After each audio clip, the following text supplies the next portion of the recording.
We know that American soccer players are playing for some of the top clubs in the world, but how much do they actually get paid? And relative to other sports, how much do they actually get paid? And how does it work with different clubs in different countries? How do the MLS guys compare to some of the European guys? There's a lot of interesting things about this that I think you're going to be very surprised. I know that I certainly was. Now, I know that there's a lot of people out there that are not comfortable discussing money. This video is probably not for you if that's the case. But if you're asking why even talk about this, I think one of the most important building blocks in all of European soccer is the economic side of things. And I so often hear people talk about potential transfers, or maybe this player should move to this club or that club, whenever it really doesn't make any financial sense considering how much money the club actually has and how much they actually pay players. It's like this piece of knowledge that even the most ardent soccer fans are completely in the dark about. So hopefully in going through how much the American soccer players get paid, we'll also be exposed to the global economic soccer marketplace as it pertains to American soccer players. All that more on this episode of The Yank Report. What's up? My name is Sam. This is The Yank Report, a show about all things American soccer. If you're into that, hit the subscribe button, hit the like button. If you really want to support the channel, you can become a member. You can support the channel directly that way. So thank you to all the members out there. Before we get into the highest paid player on the U.S. men's national team, let's hear a word from this week's sponsor. Football is back, and BetOnline remains your #1 source for all your football betting needs this season. You'll find the latest odds, matchup info, player news, and game trends. And as your continued source for all wagering info, BetOnline features live betting, free contests, live scores, and giveaways all season long. Always the fastest and easiest way to bet all your favorite sports and events like MLB, MMA, tennis, boxing, and even golf. Head to betonline.ag to join and receive your 100% welcome bonus with your first deposit. Make sure to use promo code BELIEVE to receive your rewards. Bet online, where the game starts. So let's get right into it. Now, there's a few things I want to lay out before we really jump in. First of all, we're going to be using a website called Capology, which has this tremendous resource of just about all the salaries for all the players in the world. Now, they do have some salaries that are verified, that's indicated by a green check mark, and others that are unverified.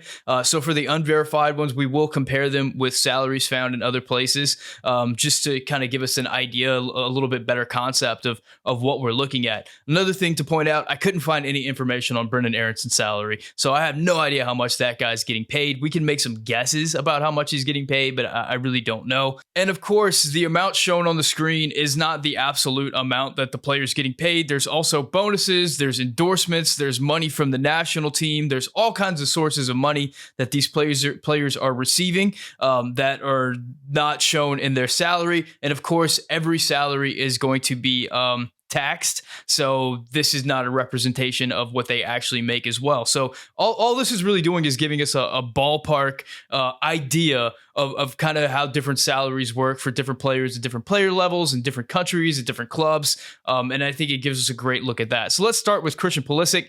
He is the highest paid player on the U.S. men's national team, coming in at a very impressive $9.5 million. But when we actually look at Chelsea, which Chelsea is, we know they're one of the bigger spending clubs in the world, $9.5 million is not even one of the top 10 salaries at Chelsea. Christian Pulisic is in the top 15-ish, but he's not.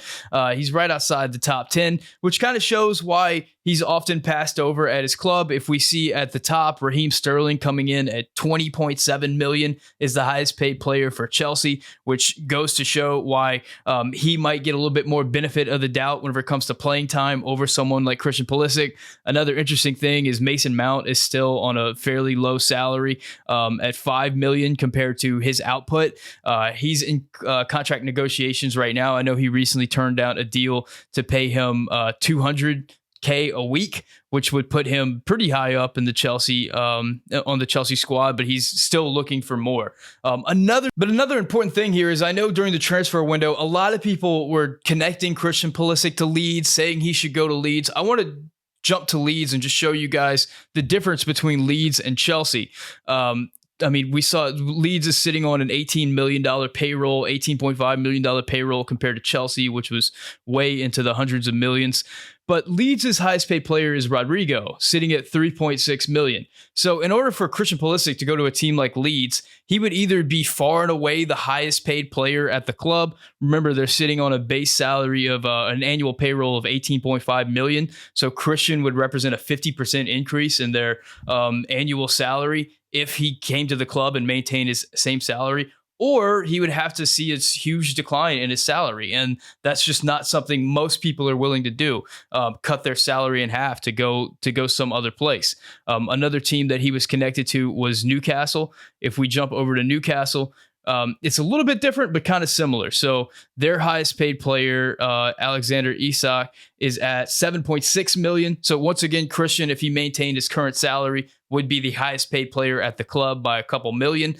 So it just kind of shows that maybe these transfers were not quite as feasible as everybody thought they'd be, unless Christian was willing to take a pay cut. But he's still got 2 more years on his deal, and I know he believes in himself. So maybe that was not as easy a deal as people made it out to be. At number 2, I know you may be thinking, Weston McKennie plays at Juventus. He probably makes a ton of money. Tyler Adams just made a big transfer. Is it him? There's some other guys out there. It's actually Sergino Dest, and there's some interesting things to say about Sergino Dest. Whenever we check out Capology for AC Milan, Sergino Dest is listed as the highest paid player at AC Milan at $6.2 million. If that sounds a little bit funny to you, it's probably because it's probably inaccurate. I don't think the Sergino Dest was brought in to be the backup right back and also the highest paid player at the club. I think this 6.2 was what Sergino Dest was making at Barcelona, and now the salaries that I'm seeing is probably 3.8. And if we look at AC Milan's club, 3.8 is where the 2 right backs are in the club anyway, so it makes a lot of sense that that's what the pay that he would be on. It makes sense within the context of the club that he'd be like, the 12th highest paid player at the club. So I'm assuming that it's actually 3.8. But at 3.8, he is still the second highest paid American player. At number 3 is another player that we don't have his exact salary, but we got a pretty good idea, and that is Tyler Adams. Now, Tyler Adams made the big move to Leeds over from RB Leipzig. Capology doesn't actually have his salary in there, but from other sources, we can glean that his salary is probably around $3.6 million per year. And if we look at Leeds, $3.6 million would put him roughly as one of the highest paid players at the club, which kind of makes sense considering the fact that Tyler Adams arrived from RB Leipzig and just has not been removed from the starting lineup ever since. So Tyler Adams at 3.6 was the third highest paid American player. If I were to guess, I would say Brendan Aronson is somewhere in this ballpark as well, considering the $30 million that he came in for. But he could be paid lower because he's coming from a lower esteemed club than Tyler Adams was. So therefore, he couldn't command as much money as Tyler Adams potentially could. But I would have a feeling that Brendan Aronson is around that $3 million mark as well. At number 4 and 5, we actually have a tie at $3.3 million. And it's a bit of surprise to me because we have Weston McKennie of Juventus and Chris Richards of Crystal Palace. Now let's start with Chris Richards because he's kind of a surprise at this position at 3.3 million. Now, if we dig behind the numbers, we see that Crystal Palace is actually sitting firmly mid-table as far as Premier League clubs' annual salaries.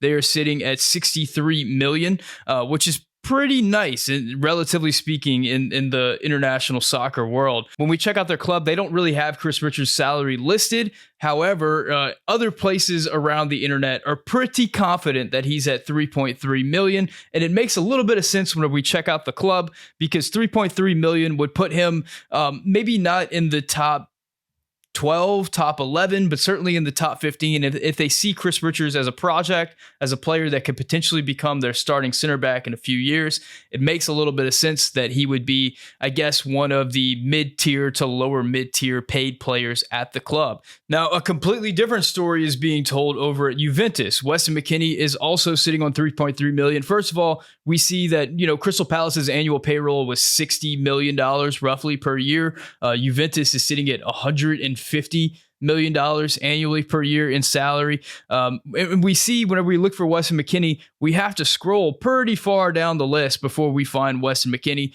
Weston McKennie is I guess, in the middle to lower middle salary range for Juventus. It's very odd to, whenever you look at this list, to think about how much playing time Weston McKennie receives relative to where his salary is. I think it helps tell the story, knowing how many injuries Juventus has had over the last few seasons, why Wes has been there. It also goes to show why Wes is just always a target for transfer fodder, because I think that Wes could be being paid a lot more than this, and could be a big building block for a lot of sides around the world. And it seems like Juventus is just more interested in going after $10 million players as opposed to somebody like Weston McKennie, who's probably more of like a $6 million player if he's being paid fairly. I'm guessing. I think he's around that mark, maybe 5 to 6 million.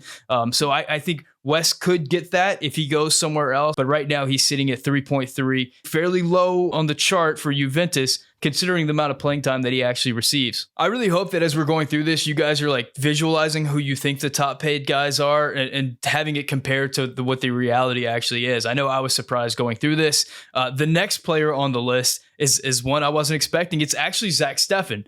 Zach Steffen transferred to Middlesbrough. He's on loan to Middlesbrough, I should say. One thing to check out here, Middlesbrough, I guess, is like a mid to upper table championship team, and their annual payroll is 10.5 million per year. So relative to Juventus, I mean, that's infant. It's just tiny. That's about a sixth of what Crystal Palace is actually paying players. So consider that. When we look at Crystal Palace's players, Zach Steffen is actually the highest paid player at the club at 2.9 million. I was pretty shocked to see this, so I did a little bit more digging. It turns out Zach Steffen has actually taken a substantial pay cut to go to Crystal Palace. He was on 4.1 million at Manchester City and is now sitting at 2.9 million. So, I mean, that's a pretty significant swing of, more than $1 million lost in salary to go to the championship. But I guess that's either Zach Steffen really believed in himself, or there's something going on here whenever there's loan moves where maybe the parent club is supplementing the salary or something like that we don't know, that's not being recorded by Capology. I don't know. All I can say is they have Zach Steffen at 2.9 million, which is pretty nice for Zach Steffen. At number 7, we have another unconfirmed salary, and that happens to be the wonderkin Gio Reyna, the guy who everybody's talking about right now. We head over to Borussia Dortmund. We notice that Borussia Dortmund has an annual payroll of $91 million, which is more than Crystal Palace, but not nearly as much as Juventus or Chelsea. So something to keep in mind there about where they kind of sit in the world.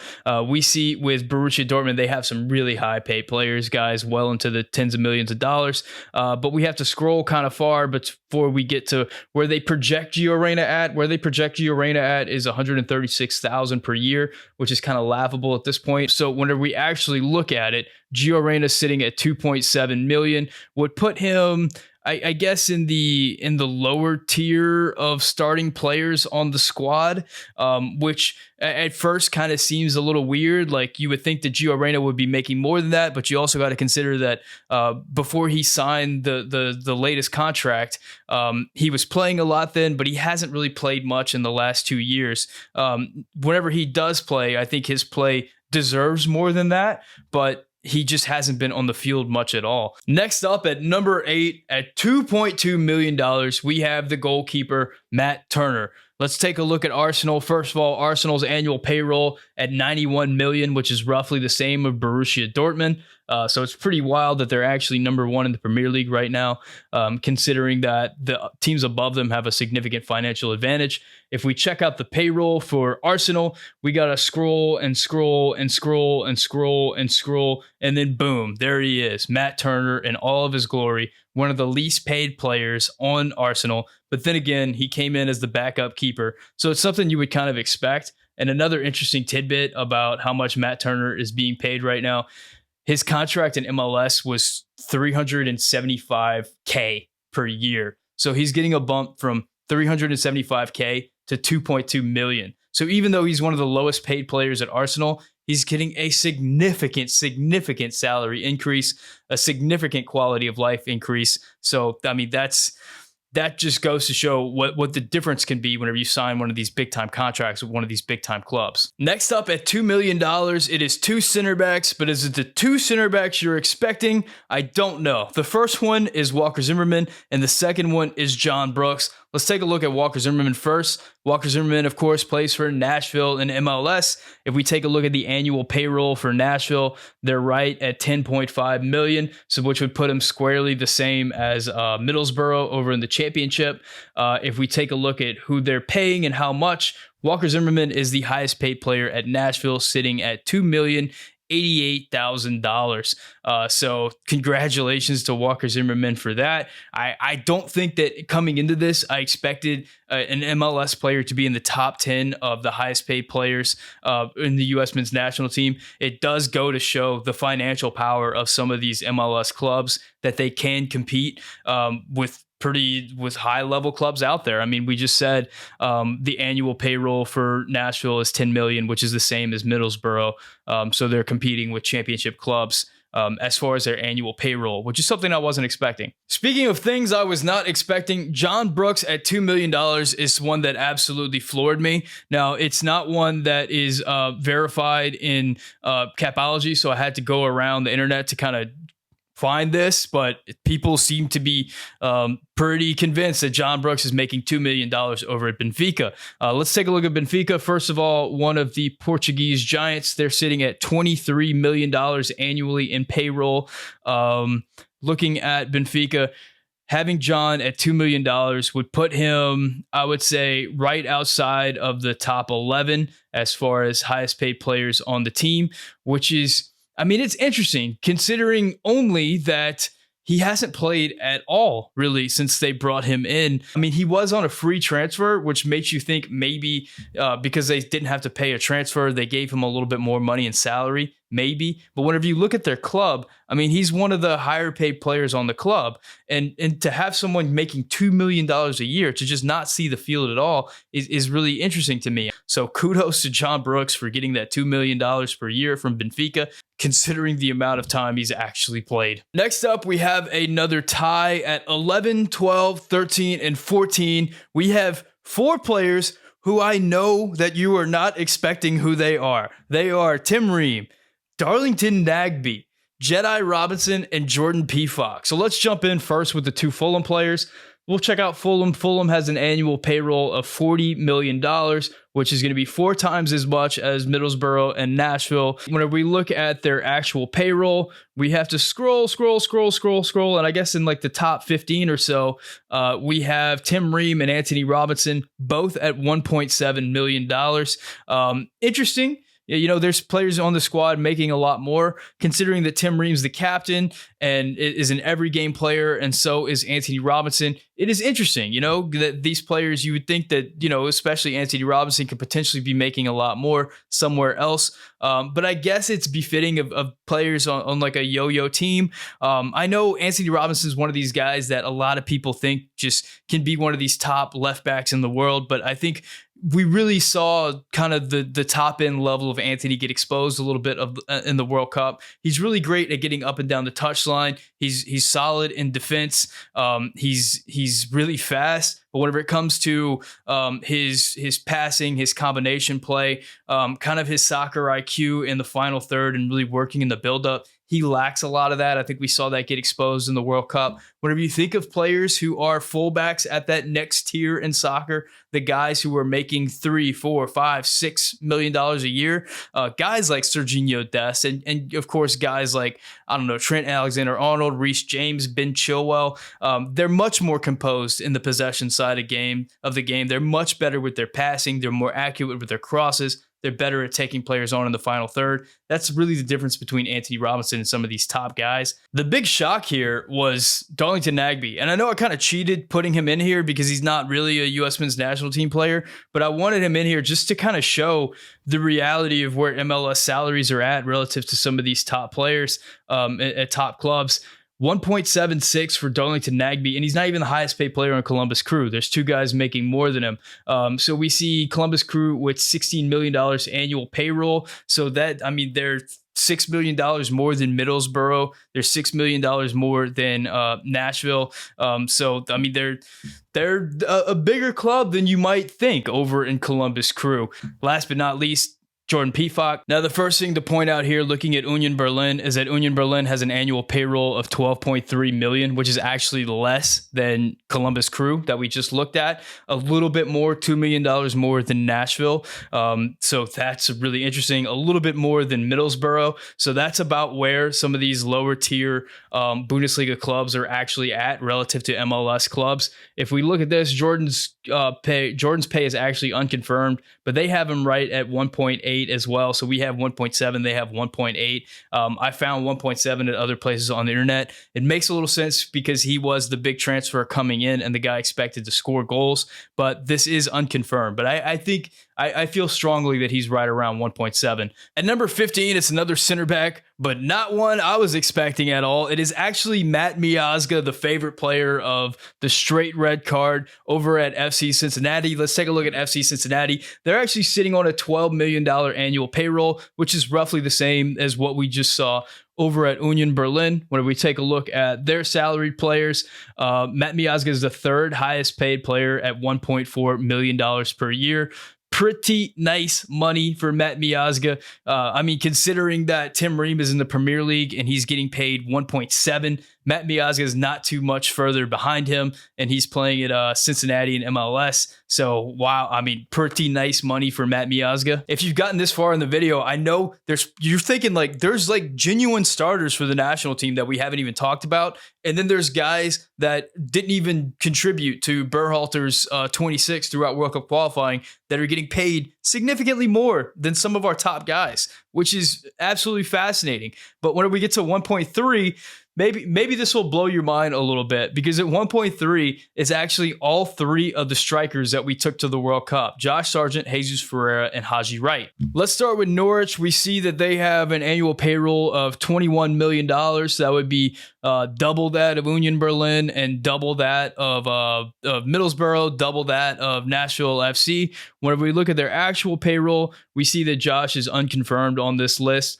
but through some digging, we can see that he's actually at 1.3. When we measure that up against the confirmed payrolls on the list, we see that, I mean, he's right in the top 15-ish players on the squad. He's not really treated like he's the superstar at the club or anything like that, and I think that makes sense relative to where his salary sits within the club. Let's move to SC Dallas to check out Jesus Ferreira. Here they have a $12 million annual payroll. If we check out where Jesus sits, he's the second highest paid player on the club with a annual salary of $1.3 million. And I think what this shows us really is whenever we think about players transferring and like incentives for players transferring, whenever it comes to somebody like Jesus Ferreira and maybe even Matt Miazga or Walker Zimmerman, guys in MLS who are making pretty decent money, you got to consider what options they have whenever they transfer. Because if you're Jesus Ferreira, are you going to transfer to a club that cannot pay you more than you're getting paid at your club right now? Probably not. That's probably not going to happen.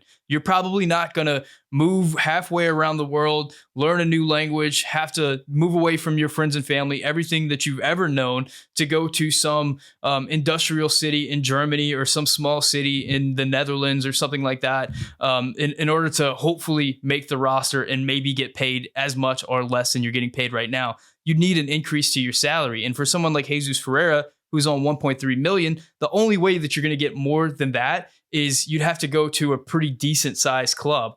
So it makes it more and more difficult for someone like Jesus Ferreira to like really, really want a transfer out of Dallas, just considering the quality of life and the amount of money that he's getting paid in Dallas. I wonder if this is going to be more of an issue moving forward as MLS grows and can offer these players more money. I mean, we do see that some of the younger players in MLS just don't get paid very much at all. They're in the hundreds of thousands of dollars, so it still makes sense for them to make the jump.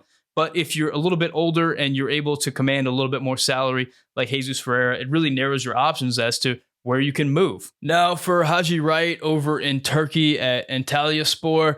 First of all, let's check out the payroll, $5.8 million per year, which I think is the smallest club that we've looked at so far. It's smaller than Union Berlin. It's smaller than all the MLS clubs we've looked at. It's smaller than the championship clubs. I mean, it's half the annual payroll of Nashville FC. It's more than half of FC Dallas. It's just not very big at all. Haji Wright is unconfirmed. I looked this up from another source, and Capology has the same thing. So 1.3 is estimated to be where it's at. It makes sense relative to where he's at within the roster here. So he's one of the better players for Antalyaspor, sitting at 1.3 million. So if you're like me at this point in the video, you're probably thinking, there's still starters for the U.S. men's national team that haven't been mentioned yet. Where is Tim Weah? Where is Yunus Musah? They got to be coming up next, right? Wrong. It is actually Jordan Morris of the Seattle Sounders, sitting at 1.2 million. Let's take a look at Seattle. They're sitting at a $14 million annual payroll, and Jordan Morris is the fourth highest paid player at the club on 1.25 million. Just like Jesus Ferreira, in that similar situation of a player getting paid so well over for Seattle and MLS that like the prospect of moving to the championship for similar or the same amount of money or maybe a little bit more is just, it can't be all that appealing to him.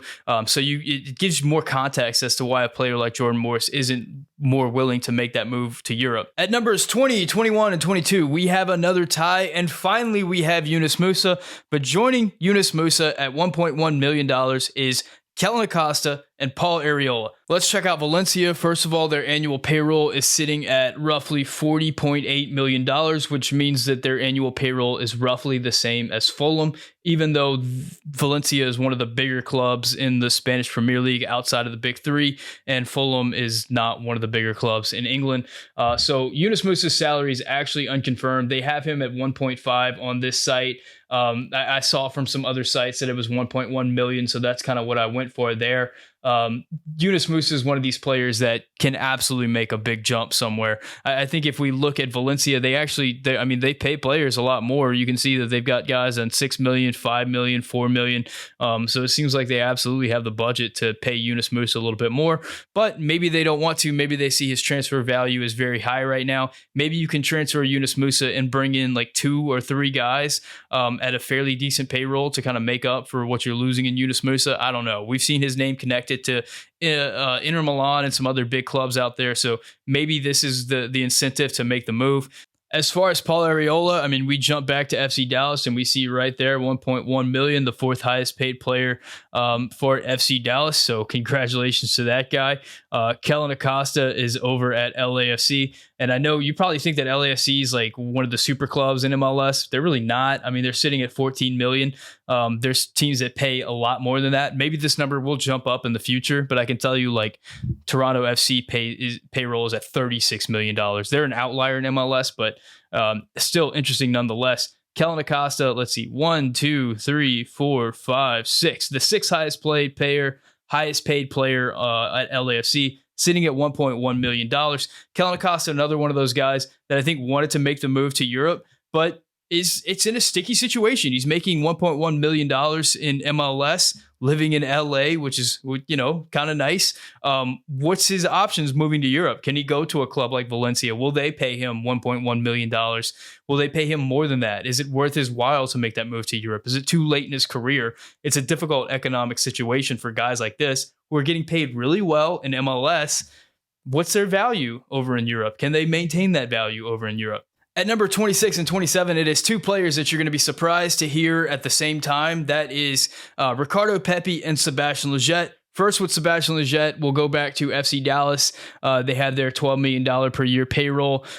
Sebastian Lletget is 1, 2, 3, 4, 5, the sixth highest paid player on the club, sitting at $900K. So a veteran MLS player there for sure. When we check out Groningen of the Eredivisie, first of all, their annual payroll, I think, is the lowest one we've seen so far at $3.9 million per year. That would put them well below any MLS club in the league. You can see that for the Dutch league, the salaries drop off pretty tremendously. I mean, once you get past Ajax, the salaries drop off an absolute cliff.